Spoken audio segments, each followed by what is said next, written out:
What's up, everyone? Welcome to Program Your Remote. Today we're going to take a look at how to replace the engine air filter in a 2018 Dodge Journey. Like I said, it's an 18 Journey in the video, but it will be the same on several different years. And the Journey that we're going to be working on in this video has the V6.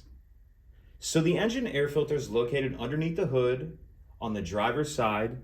It's going to be underneath this cover right here. And there's 4 screws that you need to undo to get that cover up, one on each corner.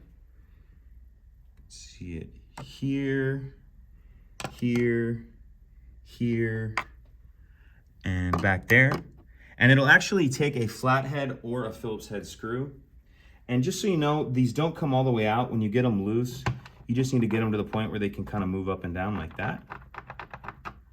Once you have those 4 screws loosened up, what we want to do is pull up on this engine cover right here just a little bit. If you just grab this side, it'll pop up just enough like that. Once you get that popped off, we can pull this cover up like this. And we see our actual engine air filter right here. And this one actually, I'm not going to replace right now, but just so you know, when you put it in, it's a little bit different of a shape.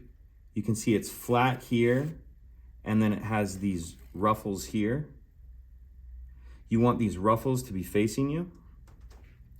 Another thing that I like to do, and I'm gonna come back to this one, is if you grab a shop vac, you might wanna vacuum this out, any extra debris or leaves. There's a few leaves in this one.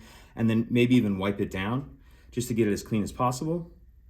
But once you're ready, we're gonna install the filter again, where you can see these ruffles. Like that.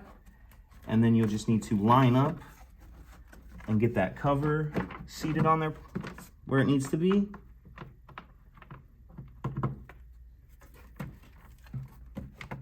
Tighten those screws down, and then don't forget to pop that cover down just a little bit like that. And that's it.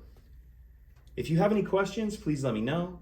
If you could take a second to like and subscribe, it helps us out, and I'd appreciate it. Thank you.